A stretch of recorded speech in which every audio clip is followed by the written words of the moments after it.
સંધાન all Gujarat integrated classroom. સેટેલાઇટના માધ્યમથી જોડતી કડી એટલે સંધાન.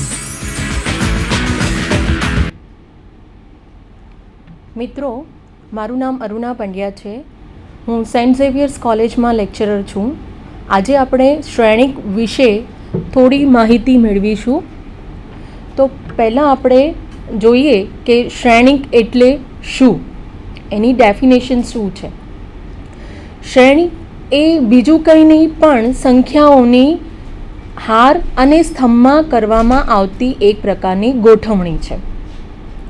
અહીંયા આપણે જોઈ શકીએ છીએ, આપણી પાસે એક મેટ્રિક્સ આપેલો છે, શ્રેણિક આપેલો છે.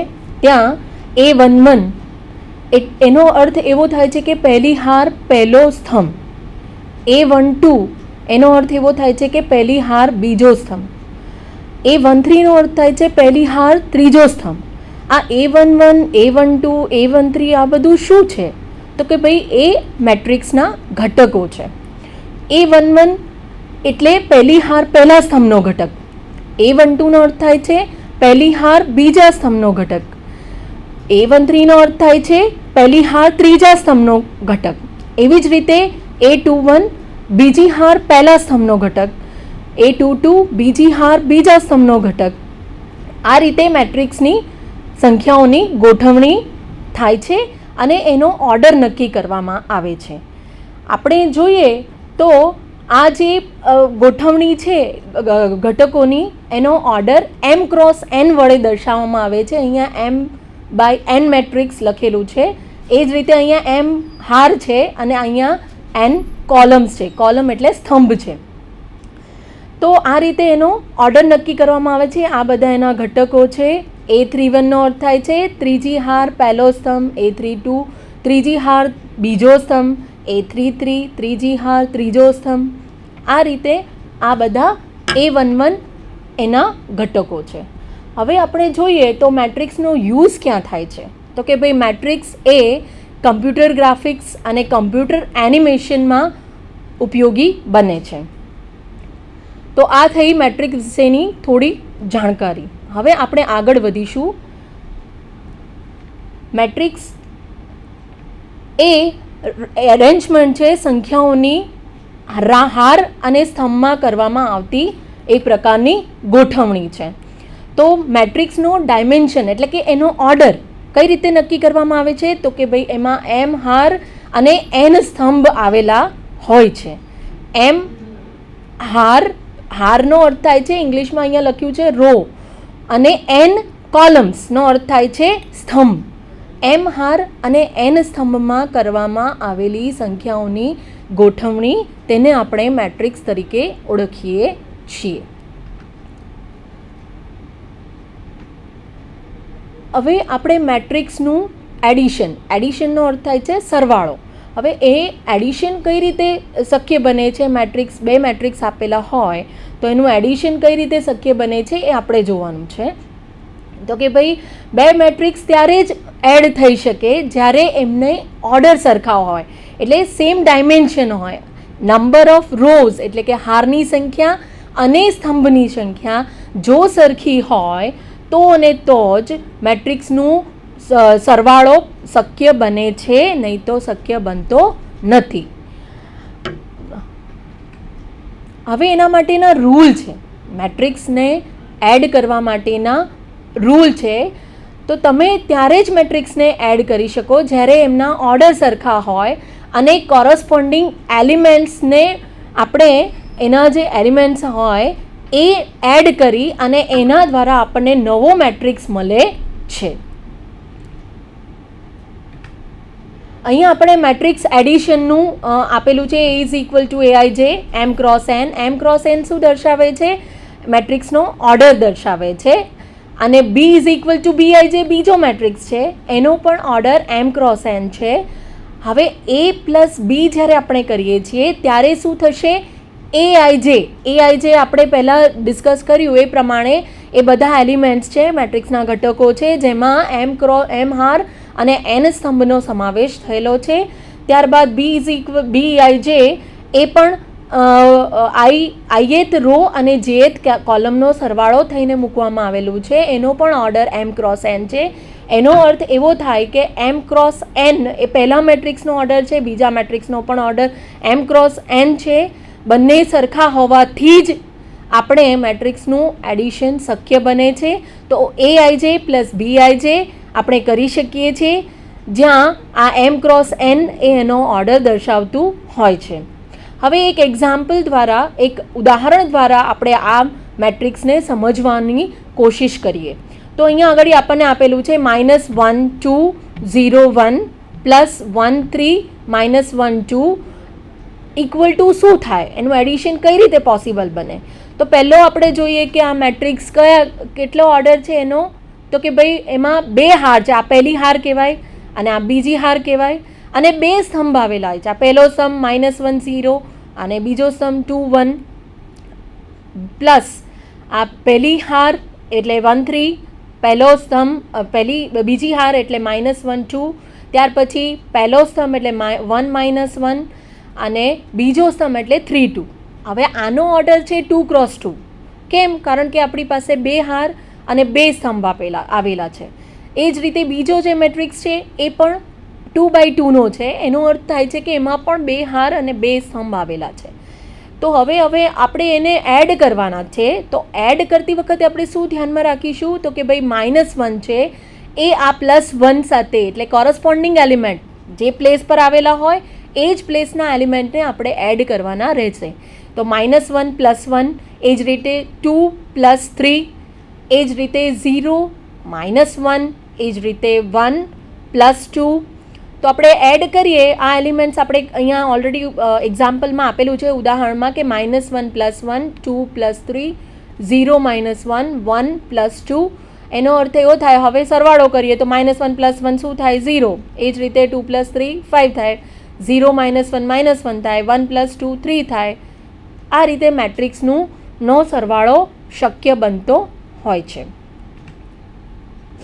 હવે બીજું એક એક્ઝામ્પલ આપેલું છે અહીંયા આગળ. આ એક્ઝામ્પલની અંદર, ઉદાહરણની અંદર 1 -3 2, એનો અર્થ 3 હાર આપેલી છે અને એક જ સ્તંભ આપેલો છે, માટે એનો ઓર્ડર થશે 3 ક્રોસ 1. એ જ રીતે આ બીજો મેટ્રિક્સ છે, એનો ઓર્ડર પણ એમાં 3 હાર, એટલે આ એક, આ બીજી અને આ ત્રીજી. ત્યાર પછી એનો સ્તંભ પણ એક જ આવેલો છે. હવે એનો એડિશન કરીશું, એટલે કે સરવાળો કરીશું, તો આપણને શું મળશે? 1 -1, ત્યાર પછી -3 3, -3 + 3, -2 + 2. તો આપણને બધા એલિમેન્ટ શું મળશે? 0 0 અને 0. તો આ રીતે મેટ્રિક્સનું એડિશન એટલે કે સરવાળો શક્ય બને છે. ત્યારે જ શક્ય બને છે જ્યારે બંને મેટ્રિક્સના ઓર્ડર સરખા હોય, એટલે કે જેટલી હાર હોય એટલા જ સ્તંભ હોય, અને એના કોરસ્પોન્ડિંગ એલિમેન્ટનો આપણે સરવાળો ત્યારે જ કરી શકીએ છીએ જ્યારે એના ઓર્ડર સરખા હોય. આ મેટ્રિક્સની બાદબાકી એટલે કે શ્રેણિકની બાદબાકી કઈ રીતે શક્ય બને છે એ પણ આપણે થોડું જાણકારી મેળવી લઈએ એના માટે પણ. તો અહીંયા આગળ આપણને આપેલો છે એક આ ફર્સ્ટ હાર, સેકન્ડ હાર, થર્ડ. એનો અર્થ એવો થાય છે કે 3 હાર અને 2 સ્તંભનો મેટ્રિક્સ છે, એટલે એનો ઓર્ડર શું બનશે? 3 ક્રોસ 2. એ જ રીતે બીજો મેટ્રિક્સ જે આપેલો છે એમાં 3 હાર છે, સિમિલરલી આપણી પાસે 2 સ્તંભ આવેલા છે. હવે એટલે આનો ઓર્ડર પણ 3 ક્રોસ 2 છે પહેલા મેટ્રિક્સનો, અને બીજા મેટ્રિક્સનો પણ ઓર્ડર 3 ક્રોસ 2 છે. તો આપણે એની બાદબાકી કરીશું તો આપણને આન્સર શું મળશે? કરસ્પોન્ડિંગ એલિમેન્ટની બાદબાકી કરીશું ત્યારે 2 -(-1), એનો અર્થ થાય 3, -4 -0 એટલે આપણને મળશે -4. એ જ રીતે 5 -(-+2) એટલે આપણને મળશે 7, 0 -1 એટલે આપણને મળશે -1. એ જ રીતે 1 -3 એટલે આપણને મળશે -2, 1 -(-3) -3 -(-1) which is equal to +3 એટલે -3 + 3 આપણને મળશે 0. હવે આપણે સમજીએ મેટ્રિક્સ મલ્ટિપ્લિકેશન. તો એના માટેનો રૂલ છે કે આપણે ત્યારે જ મેટ્રિક્સનું મલ્ટિપ્લિકેશન શક્ય બને છે જ્યારે પહેલા મેટ્રિક્સનો સ્તંભ બરાબર બીજા મેટ્રિક્સની હાર થાય તો અને તો જ આપણે મેટ્રિક્સનું મલ્ટિપ્લિકેશન શક્ય બનાવી શકીએ છીએ. અહીંયા આપણે જોઈએ એક એક્ઝામ્પલ આપેલા છે, કેટલા બધા મેટ્રિક્સ આપ્યા છે. A બરાબર 5 3 -2 1 0 7 6 1 0 1 0 -1 આ બધા મેટ્રિક્સ આપેલા છે, શ્રેણિકો આપેલા છે. હવે આપણે જોઈએ કે શું આપણે આ A ક્રોસ B કરી શકીએ, A અને Bનું ગુણાકાર કરી શકીએ? તો હા. કેમ? કારણ કે એ જે મેટ્રિક્સ આપેલો છે એનો આપણી પાસે ઓર્ડર કયો છે? 2 × 3. એમાં 2 હાર આપેલી છે અને 3 સ્તંભ આવેલા છે, માટે એનો ઓર્ડર કેટલો બનશે? 2 × 3. ત્યાર પછી આપણે જોઈએ તો બી જે મેટ્રિક્સ છે એનો ઓર્ડર છે 3 × 2, કેમ કે એમાં 3 હાર આવેલી છે અને 2 સ્તંભ આવેલા છે, માટે એનો ઓર્ડર બને છે 3 × 2. એટલે પહેલો જે મેટ્રિક્સ આપણી પાસે છે એના સ્તંભની સંખ્યા એના બરાબર બીજા મેટ્રિક્સની હારની સંખ્યા થતી હોવાથી આપણે આ A × B નો ગુણાકાર, A અને B નો ગુણાકાર કરી શકીએ છીએ. એટલે આપણને મેટ્રિક્સનું મલ્ટિપ્લિકેશન, A અને B મેટ્રિક્સનું મલ્ટિપ્લિકેશન મળી શકે છે. એટલે મેટ્રિક્સ મલ્ટિપ્લિકેશન ત્યારે જ શક્ય બને જ્યારે પહેલા મેટ્રિક્સના સ્તંભ બરાબર બીજા મેટ્રિક્સની હાર થતી હોય તો અને તો જ આપણે આ મેટ્રિક્સનું મલ્ટિપ્લિકેશન ગુણાકાર શક્ય બનાવી શકીએ છીએ. ત્યાર પછી આપણે જોઈએ એક બીજું એક્ઝામ્પલ આપેલું છે, ઉદાહરણ આપેલું છે.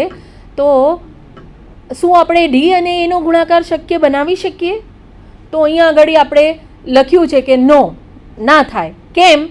કારણ કે આપણી પાસે ડી જે મેટ્રિક્સ આપેલો છે એની આપણને 3 રો છે અને આપણી પાસે 3 કોલમ આવેલી છે, માટે એનો ઓર્ડર બને છે 3 × 3. અને આપણી પાસે જે બીજો મેટ્રિક્સ છે એ, એમાં આપણી પાસે 2 હાર આવેલી છે અને 3 સ્તંભ આવેલા છે. એટલે આપણી પાસે પહેલો જે મેટ્રિક્સ છે એના સ્તંભની સંખ્યા 3 છે અને બીજો જે મેટ્રિક્સ છે એની હારની સંખ્યા 2 છે. એટલે આપણો સાદો નિયમ શ્રેણિકના ગુણાકારનો કે ભાઈ પહેલા મેટ્રિક્સના સ્તંભની સંખ્યા બરાબર બીજા મેટ્રિક્સના હારની સંખ્યા થવી જરૂરી છે, જે અહીંયા થતી ન હોવાથી આપણે મેટ્રિક્સનું મલ્ટિપ્લિકેશન શક્ય બનાવી શકતા નથી. એટલે આ મેટ્રિક્સનું મલ્ટિપ્લિકેશન થઈ શકતું નથી, મેટ્રિક્સનો ગુણાકાર શક્ય બનતો નથી. બીજો એક એ જ આ એક્ઝામ્પલ પરથી બીજું એક આપણે B × D વિશે વાત કરી લઈએ થોડી. તો અહીંયા આગળ આપણી પાસે છે બી મેટ્રિક્સ, એમાં 3 હાર આવેલી છે અને 2 સ્તંભ આવેલા છે. એ જ રીતે ડી મેટ્રિક્સ છે, એમાં 3 હાર અને 3 સ્તંભ આવેલા છે. તો હવે આ 3 × 2 જે છે બી મેટ્રિક્સ છે અને એ ડી મેટ્રિક્સ છે 3 × 3 છે. એનો અર્થ એવો થાય કે બીના સ્તંભની સંખ્યા એ ડીના હારની સંખ્યા બરાબર થતી ન હોવાથી આપણે આ મેટ્રિક્સનું મલ્ટિપ્લિકેશન એટલે કે ગુણાકાર શક્ય બનાવી શકતા નથી. હવે આપણે જોઈએ કે મેટ્રિક્સ મલ્ટિપ્લિકેશન એ ઓર્ડર મેટરની વાત છે.